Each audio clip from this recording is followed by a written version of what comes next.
Hey there guys, Water Gaming here, and welcome to the Stanley Parable. This is a new Let's Play series that I'm going to be playing for you guys. Apparently there are multiple different endings in this game. I personally have sat through with a friend and have played through 2, so I'm going to see how many other ones I can get. So, see how many other ones I can get. I'm really excited to just hop into it. Last time I played, we ended up not doing any, we ended up not uploading it or anything like that, so this is going to be entertaining. This is the story of a man named Stanley. Stanley worked for a company in a big building where he was employee number 427. Employee number 427's job was simple. He sat at his desk in room 427 and he pushed buttons on a keyboard. Orders came to him through a monitor on his desk, telling him what buttons to push, how long to push them, and in what order. This is what employee 427 did every day of every month of every year.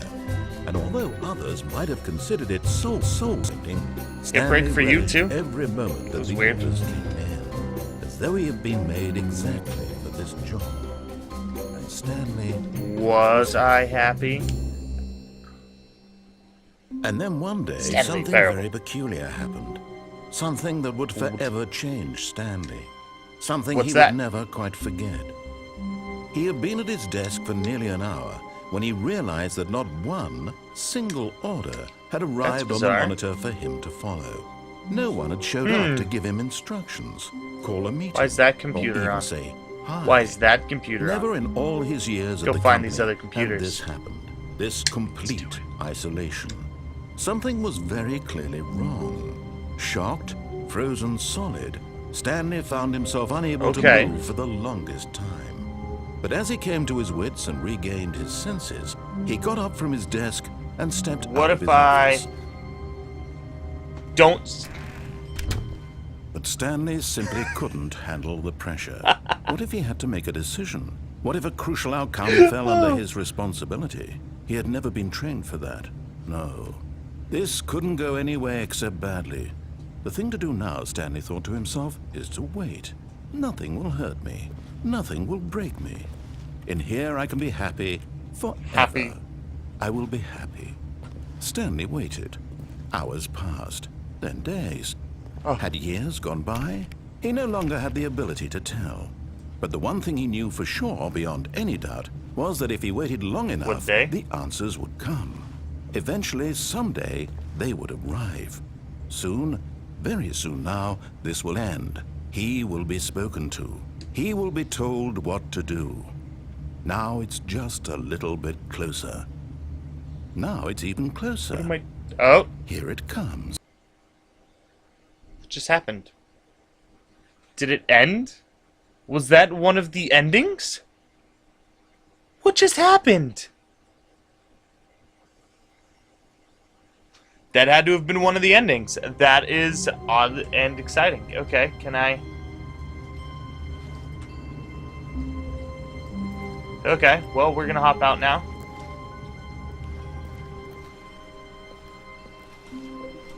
Can I open any of these other doors? I can't wait to tell this story to my co-workers, Stanley thought. How amusing they'll find it. Oh, won't we all just laugh and laugh at the time I thought everyone had gone missing. No matter how hard Stanley looked, he couldn't find a trace of his co-workers. Oh, apparently I can just turn off computers. I feel like I should look at those. Let's turn you off. Yeah, we can't waste energy. That'd be boring. I mean, not boring. That would be just a waste of energy. Awaiting input. What? What is that? What just happened? What? Awaiting input? What is the input? How do I do this? What did I do? Oh.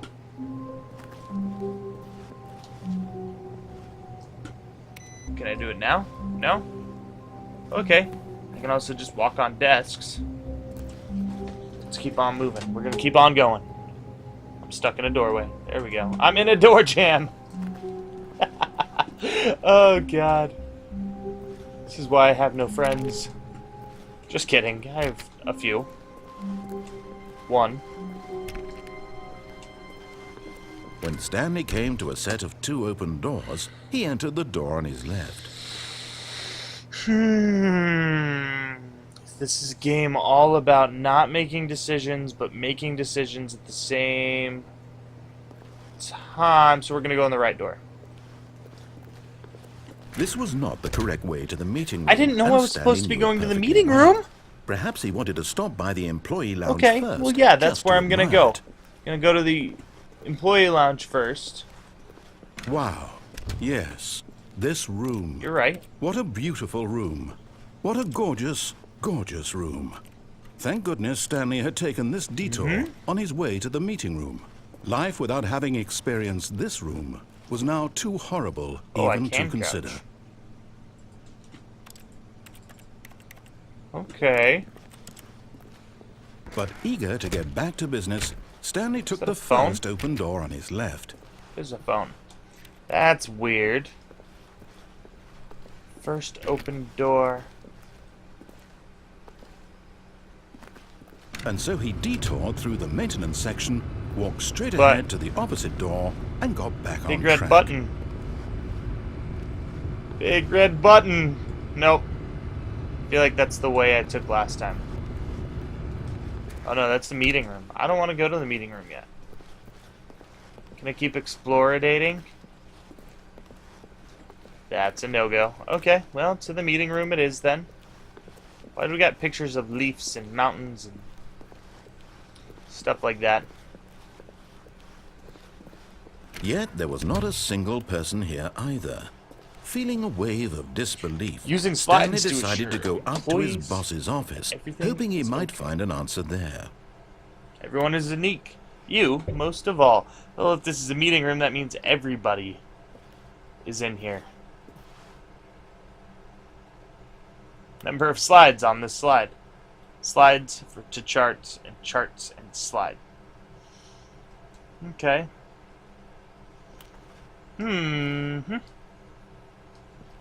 Whoa, broom closet. I did. Stanley stepped into the broom closet, but there was nothing here, so he turned around What and if got I back on track. close the door?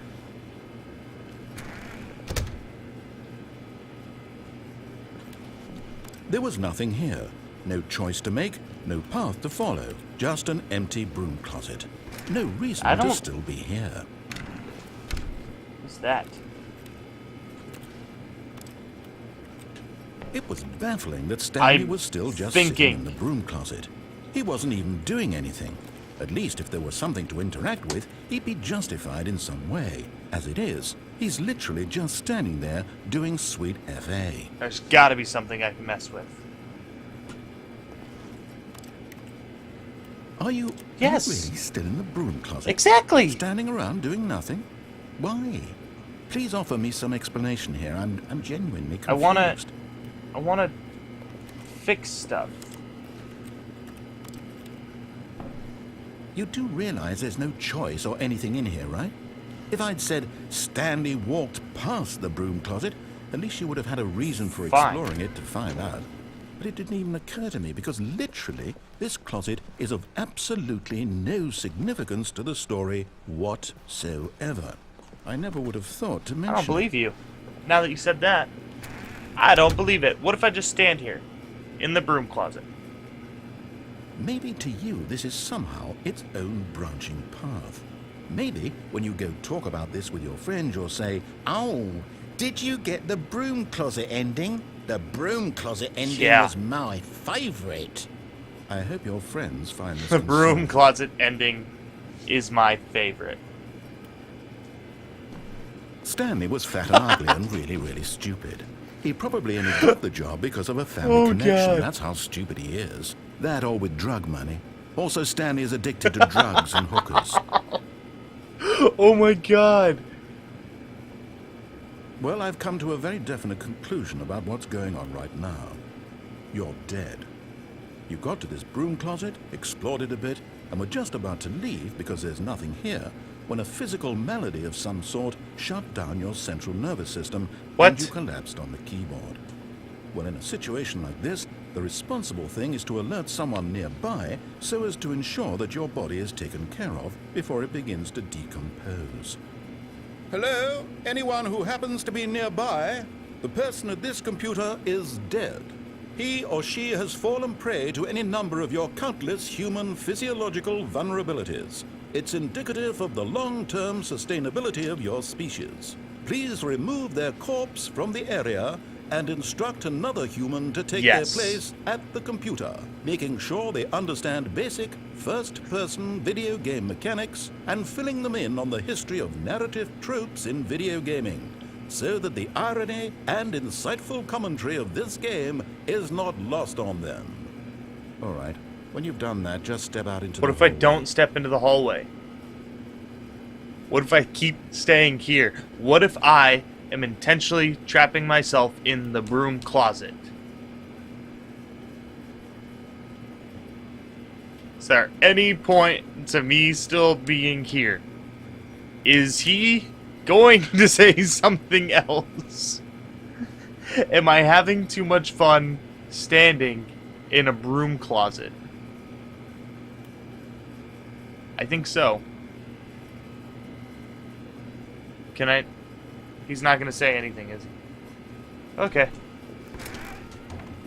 Ah, second player. It's good to have you on board. I guarantee... You too? Unbelievable. I'm at the mercy of an entire species of invalids. Perhaps there's a monkey nearby you can hand the controls to. A fish? Fungus? Look, you can hammer out the details. I'm not particularly picky. I'll just be waiting for when you're ready to pick up the story again.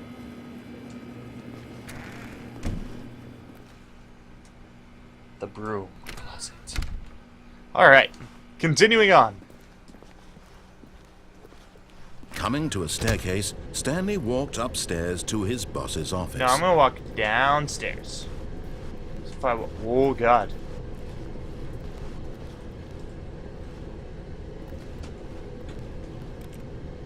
Stanley's gonna mess with the fire hose. No? Not gonna do that?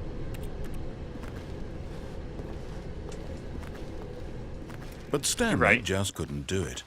He considered the possibility of facing his boss, admitting he had left his post during work hours. He might be fired for that. And in such a competitive economy, why had he taken that risk? All because he believed everyone had Wait a second. His boss would think he was crazy. And then something occurred to Stanley. Maybe, he thought to himself, maybe I am crazy. All of my co-workers blinking mysteriously out of existence in a single moment for no reason at all. None of it made any logical sense. And as Stanley pondered this, he began to make other strange observations. For example, why couldn't he see his feet when he looked down? What? Why did doors close automatically behind him wherever he went? And for that matter, these rooms were starting to look pretty familiar. Were they simply repeating? No, Stanley said to himself, this is all too strange. This can't be real. And at last, he came to the conclusion that had been on the tip of his tongue. He just hadn't found the words for it. I'm dreaming! Sure. He yelled. This is all a dream. Oh, what a relief Stanley felt to have finally found an answer, an explanation. His co-workers weren't actually gone. He wasn't going to lose his job. Right. He wasn't crazy I'm not after crazy. all. And he thought to himself, I suppose I'll wake up soon. 5 minutes in a broom closet. Back to my boring real-life job pushing buttons. I may as well enjoy this while I'm still lucid. So, he imagined himself flying and began to gently float above the ground. Then he imagined himself soaring through space on a magical starfield, and it too appeared. It was so much fun, and Stanley marveled that he had still not woken up. How was he remaining so lucid? And then perhaps the strangest question of them all entered Stanley's head. One he was amazed he hadn't asked himself sooner. Why is there a voice in my head dictating everything that I'm doing and thinking? Now the voice was describing itself being considered by Stanley, who found it particularly strange. I'm dreaming about a voice describing me, thinking about how it's describing my thoughts, he thought. And while he thought it all very odd and wondered if this voice spoke to all people in their dreams, the truth was that, of course, this was not a dream. How could it be? Was Stanley simply deceiving himself, believing that if he's asleep, he doesn't have to take responsibility for himself? Stanley is as awake right now as he's ever been in his life. Now, hearing the voice speak these words was quite a shock to Stanley. After all, he knew for certain, beyond a doubt, that this was in fact a dream. Did the voice not see him float and make the magical stars just a moment ago? How else would the voice explain all that? This voice was a part of himself too, surely. No, surely, if he could just... He would prove it. He would prove that he was in control, that this was a dream. So he closed his eyes gently, and he invited himself to wake up. He felt the cool weight of the blanket on his skin, the press of the mattress on his back, the fresh air of a world outside this one. Let me wake up, he thought to himself. I'm through with this dream. I wish it to be over. Let me go back to my job. Let me continue pushing the buttons. Please, it's all I want. I want my apartment, and my wife, and my job. All I want is my life exactly the way it's always been. My life is normal. I'm far from normal. normal. I am normal. Everything will be fine. I am okay. Nope. I'm still... Stanley began screaming. Please, someone, wake me up. My name is Stanley. I have a boss. I have an office. I am real. Is the room Please, turning just red? someone tell me I am real. Oh, I must be real. I must be. Can anyone hear my voice? Who am I? Who am I? And everything went black. Is it done? This is the story of a woman named Mariella. What? Mariella woke up on a day like any other. She arose, got dressed, gathered her belongings, and walked to her place of work. But on this particular day, her walk was interrupted by the body of a man who had stumbled through town talking and screaming to himself, and then collapsed dead on the sidewalk. And although she would soon turn to go call for an ambulance, for just a few brief moments, she considered the strange man. He was obviously crazy. This much she knew. Everyone knows what crazy people look like. And in that moment, she thought to herself how lucky she was to be normal. I am sane. I am in control of my mind. I know what is real and what isn't. It was comforting to think this, and in a certain way, seeing this man made her feel better. But then she remembered the meeting she had scheduled for that day, the very important people whose impressions of her would affect her career, and by extension, the rest of her life. She had no time for this, so it was only a moment that she stood there, staring down at the body. And then she turned and ran. Well then. That is 2 endings in 1 episode. I spent a lot of time in that broom closet, and I don't know how I feel about it, but I was trapped in said broom closet. So thank you guys so much for watching this episode of Stanley Parable. If you liked it, go ahead and leave that like button down below. Don't forget to subscribe if you haven't already. And as always, guys, remember, don't be a flake. Bye, guys. Hey there, guys! Winter Gaming here, and welcome to today's Let's Play. Today we are playing Portal. And again, welcome to the Aperture Science Computer-Aided Admissions. We hold your brief detention in the Gladys, registration vault as quit yelling at me. Your system tested process, and we are now ready to begin the test.